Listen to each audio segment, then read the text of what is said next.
السلام علیکم ویورز۔ اردو ادب ندائے وقت سے معروف ادیب، افسانہ نگار، شاعر، کالم نگار جناب چودھری بشیر شاد جی کا کالم بینائی ایک نعمت T V for you channel سے کرن آپ سب کی سماعتوں کی نظر کر رہی ہے۔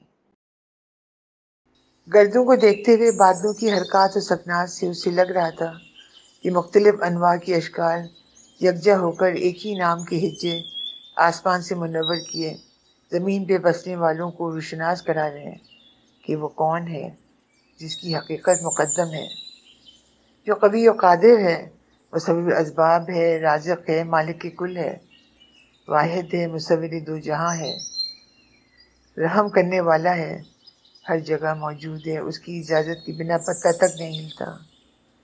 چاند، ستارے، سورج، رات دن، صبح و شام، کوہ دشت، سمندر، صحرا، بدلتے موسم، چرند پرند، حشرات الارض، چوپال چچل میدان، اشجار، ذات واحد جس کا کوئی شریک نہیں، ہر رنگ میں اپنی مثال آپ ہے۔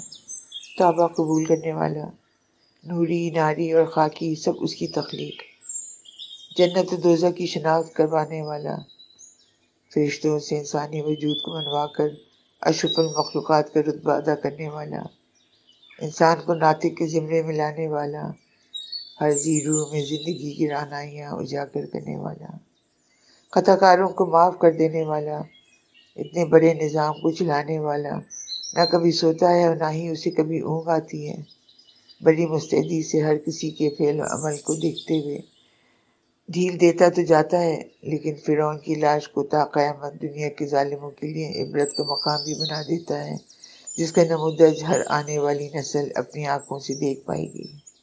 اس کا ذکر اس کی عطا کردہ نعمت قرآن پاک میں موجود ہے، جس کی حفاظت کا ذمہ بھی اس نے خود لیا ہے۔ سینوں میں بے بس اس مقدس آسمانی کتاب کی صداقت ازل سے ابد تک جوں کی توں رہے گی، اس میں کسی قسم کی کوئی کمی بیشی نہ کبھی آئی ہے اور نہ ہی کبھی آئے گی۔ یہ تحفہ آخری نبی کی سچائی کا برملا اظہار ہے اور قواعد ضوابط پہ مبنی ایک مکمل باضابطہ حیات بھی۔ حساب کتاب کے لیے ہر ایک کے ساتھ دو فرشتوں کا ہونا اس بات کا بینی ثبوت ہے کہ کوئی بھی روز محشر حساب سے نہ بچ سکے گا، اس لیے ہر ایک کو جان لینا چاہیے کہ وہ اپنا محاسبہ از خود کرتا رہے۔ صراط مستقیم پہ چلنے والوں کے لیے بھلے صراط آسان تر ہوگا، قبر روشن ہوگی اور اس کے عذاب سے چھٹکارا اسی صورت ممکن ہے جب قرآن و سنت پہ چلا جائے۔ ہر مذہب میں سیدھے راستے پہ چلنے کی تلقین ہے، لیکن وہ قومیں جو الٹی راہ پہ چل نکلیں ان کے لیے واضح تلقین بھی ہے۔ کتنے پیغمبر آئے، اپنی اپنی قوم کو سدھارتے سدھارتے دنیا فانی سے کوچ کر گئے، اور حضرت انسان انسانیت کے دائرۂ کار سے تجاوز کرتا ہوا خود ساختہ قوانین بنا کر آمرانہ جاؤ جلال کی قوت دکھاتے ہوئے یہ تک بھول گیا کہ جب وہ جاؤ جلال میں آئے گا تو کائنات کی ہر شے توبہ کرنے لگے گی، اور اس وقت توبہ کے دروازے بند ہو چکے ہوں گے اور سوائے افسردگی اور شرمندگی کے کچھ حاصل نہ ہو سکے گا، اور اپنی کوتاہیوں کی سزا بھگتنی پڑے گی۔ اس ذات بابرکت کے 99 ناموں کی صفات کاملہ کی جلوہ نمائی کرسی سموات پہ دونوں جہانوں کے لیے مسبب الاسباب اعظم کی حیثیت کی حامل ہے۔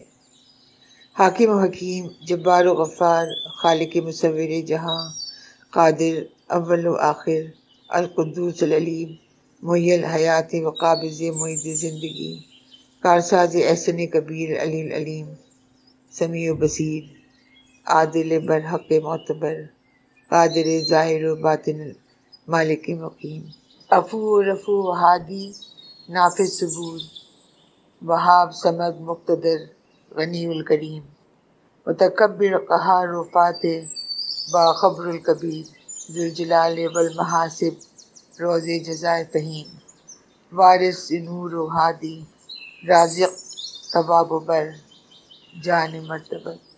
شان رب رحیم کی عطا کردہ لامتناہی نعمتوں کا جتنا بھی شکر ادا کیا جائے کم ہے۔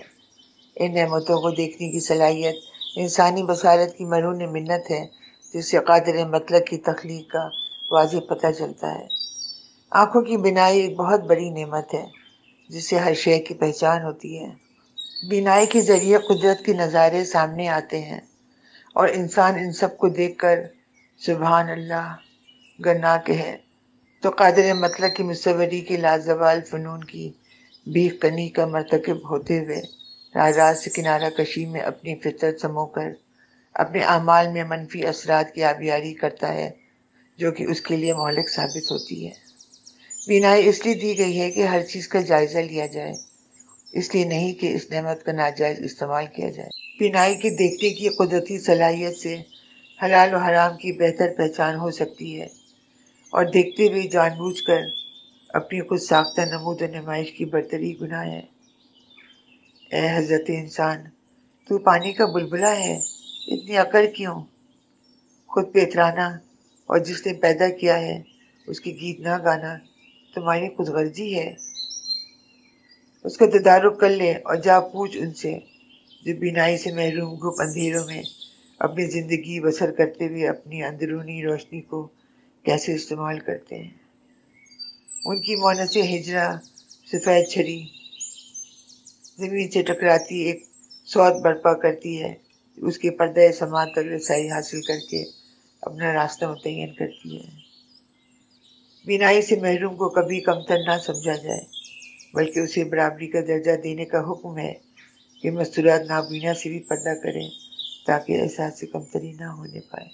نابینا قادر مطلق کی اس نعمت سے محروم کیوں کرے؟ اس کا راز اللہ پاک کی ذات بابرکت ہی جانتی ہے۔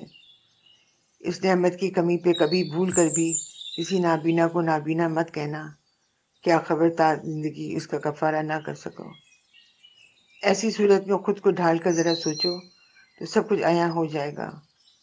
اس نعمت خدا بندی کی قدر کرتے ہوئے شکر بجا لاؤ کہ ذات بابرکت کی تم پہ کتنی عنایت ہے کہ انہی آنکھوں سے خانہ کعبہ اور مدینہ منورہ کے ساتھ ساتھ تمام زیارتوں کو اپنی بینائی ہونے سے دیکھ پائے ہو۔ اس بالاتر مصور کے فن پارے ہر سو موجود ہیں، ایک سے ایک بڑھ کر، جن میں رنگیں پوری طرح معزن ہیں۔ ان کو دیکھتے ہوئے بینائی کو پاکیزہ رکھیں۔ سماعت کرنے کے لیے بے حد شکریہ۔